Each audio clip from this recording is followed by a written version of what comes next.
এবারের লেসনে আমরা দেখতে যাচ্ছি কিভাবে অ্যাডোবি ফটোশপে টেক্সট নিয়ে কাজ করা যায়। আমরা আমাদের টুলবারের এই টি অক্ষরটিতে যদি আমরা প্রেস করি, এটি মূলত আমাদের টেক্সট টুল। আমরা এটিতে ক্লিক করার পর আমাদের স্ক্রিনে কিছু অংশে পরিবর্তন লক্ষ্য করব। একটি মূলত আমাদের মাউস পয়েন্টার, যা মূলত দেখতে অনেকটা এমএস ওয়ার্ডের সেই টেক্সট কার্সারের মতো মনে হচ্ছে। আর এখানে যে অংশগুলো রয়েছে তার মধ্যে আমরা প্রথমে দেখতে পাচ্ছি যে এটি হরাইজন্টাল টাইপ মেজর রয়েছে, এবং এখানে আমাদের ফন্টের বিভিন্ন অপশন, যে বিভিন্ন রকমের ফন্ট আমরা এখান থেকে সিলেক্ট করে নিতে পারি আমাদের ইচ্ছে মতো। এটি মূলত আমাদের ফন্ট স্টাইল, আমাদের ফন্ট বোল্ড, ইটালিক এবং ইটালিক প্লাস বোল্ড বা নর্মাল হবে কিনা সেটি, এবং এটি মূলত আমাদের ফন্ট পয়েন্ট, এবং এখানে শার্প রয়েছে, এবং এখানে যে অংশটুকু সেটি লেফট মার্জিন, রাইট অ্যালাইন এবং সেন্টার অ্যালাইন, এবং এটি বাই ডিফল্ট ফন্ট কালার। আমরা আমাদের স্ক্রিনে যদি ফন্ট কার্সারটি সিলেক্ট করি, তাহলে মূলত আমরা এখানে একটি লেয়ার বাই ডিফল্ট তৈরি হতে দেখতে পাবো, অর্থাৎ টেক্সট লেয়ার তৈরি হবে। এবার আমরা যা টাইপ করব তা মূলত আমাদের স্ক্রিনে লেখা হবে, এবং আমরা ইচ্ছে মতো সুবিধা মতো টাইপ করে নিতে পারবো।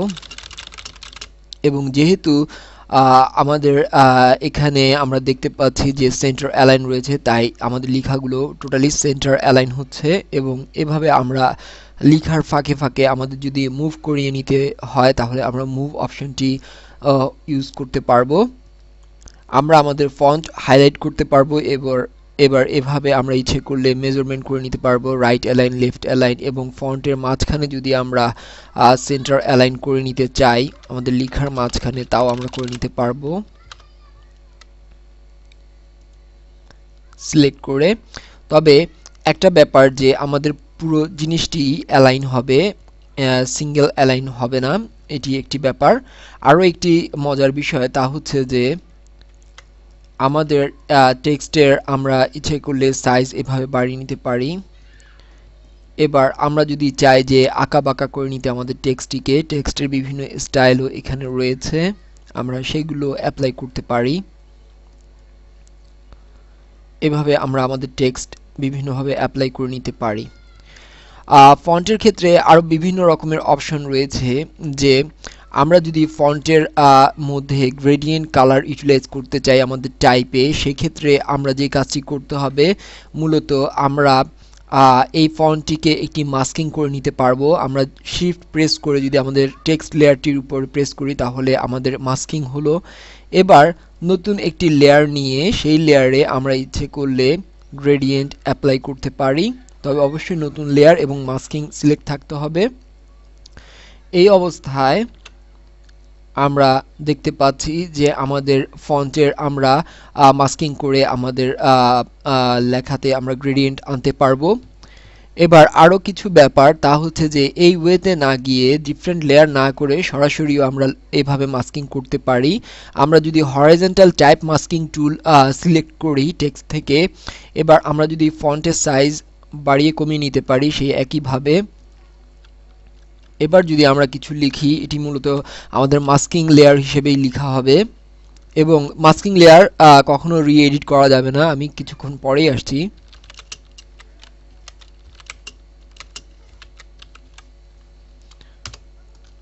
আমাদের লেয়ার কমপ্লিট হওয়ার পর আমরা টুলবার সিলেক্ট করব, মুভ টুল।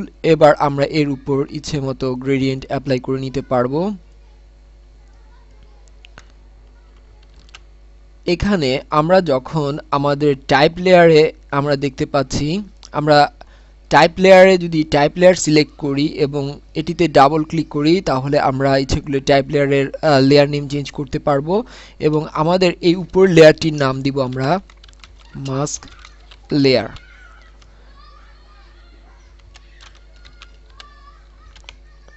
এবার আমরা যদি আমাদের টাইপ টুলটিতে আমাদের হরাইজন্টাল টাইপ টুলটি সিলেক্ট করি এবং আমাদের টাইপ যে লেয়ারটি রয়েছে তাতে যাই, তাহলে আমরা দেখতে পাবো যে এই অংশে আমরা এডিট অপশনে আসতে পারছি, অর্থাৎ আমরা এখানে ইচ্ছে করলে টেক্সটটাকে এডিট করতে পারবো। তবে আমরা যদি আমাদের মাস্ক লেয়ার অপশনে আসি আর এখানেও যদি আমরা টাইপ টুল চাই, তাহলে আমরা মূলত এখানে আমরা এডিট করতে পারবো না, কারণ এটি টোটালি একটি মাস্ক লেয়ার পজিশনে আছে। আমরা যদি হরাইজন্টাল মাস্ক টুলটিও সিলেক্ট করি, তাহলেও আমরা এখানে পুরনো জিনিসটি এডিট করতে পারবো না। এটিই মূলত টাইপ লেয়ার এবং মাস্ক টেক্সট যেই লেয়ার রয়েছে হরাইজন্টাল টাইপ টুল এবং হরাইজন্টাল টাইপ মাস্ক টুল, তার মধ্যে পার্থক্য এটি হরাইজন্টাল টাইপ টুলে লেখাকৃত টেক্সট রি-এডিট করা সম্ভব, বাট হরাইজন্টাল টাইপ মাস্ক টুল রি-এডিট করা সম্ভব নয়, কারণ এটি টোটালি মাস্ক হিসেবে লেখা হয়, কিন্তু হরাইজন্টাল টাইপ টুলে এটি মূলত রি-এডিট করা সম্ভব। তবে নর্মালি বাই ডিফল্ট যে পূর্বের ভার্সনগুলো ছিল তাতে মূলত প্রথমে আমরা আগে যেভাবে টেক্সট তৈরি করতাম, নর্মালি টেক্সট তৈরি করে তারপরে আমরা এই টেক্সটির একটি মাস্কিং নিতাম এবং এভাবে আবার নতুন একটি লেয়ার তৈরি করে তার উপরে আমরা আমাদের মূলত মাস্ক লেয়ারটি উপরে যা ইফেক্ট দেওয়ার তা আমরা দেওয়ার চেষ্টা করতাম। তো এইভাবেও আমরা পারি, ওভাবেও আমরা পারি, দুটো ওয়ে আছে আমাদের হাতে, তা আমরা দুটো ওয়ে অ্যাপ্লাই করতে পারি। টেক্সট টুলটি নিয়ে আমরা একটু প্র্যাকটিস করব। টেক্সট টুলের উপর অনেক কিছু নির্ভর করবে, টেক্সট টুল নিয়ে একটু প্র্যাকটিস করলে আমরা মূলত এই জিনিসটি পেয়ে যাব। আরেকটি ওয়েতে যে আমাদের এখানে যে টেক্সটটি রয়েছে আমরা দেখতে পাচ্ছি, এই টেক্সটটিকে সরাসরি আমরা ইচ্ছে করলে ব্রেক করে নিতে পারি। আমরা যদি সিলেক্ট অপশনে আসি, সরি লেয়ার অংশে এসে আমরা যদি টাইপে আসি এবং এখান থেকে আমরা কনভার্ট টু শেপ, আমরা এই অংশটুকু সিলেক্ট করলেও আমাদের এই টাইপটি শেপে পরিণত করতে পারবো সরাসরি। এভাবে আমরা আমাদের টেক্সটকে বিভিন্নভাবে অ্যাপ্লাই করতে পারবো। তবে গ্রেডিয়েন্ট অ্যাপ্লাইয়ের ক্ষেত্রে অবশ্যই মাস্কিং করে নিতে হবে আগে, তারপর আমাদের গ্রেডিয়েন্ট অ্যাপ্লাই করতে হবে, এই ব্যাপারটা আমাদের মাথায় রাখতে হবে।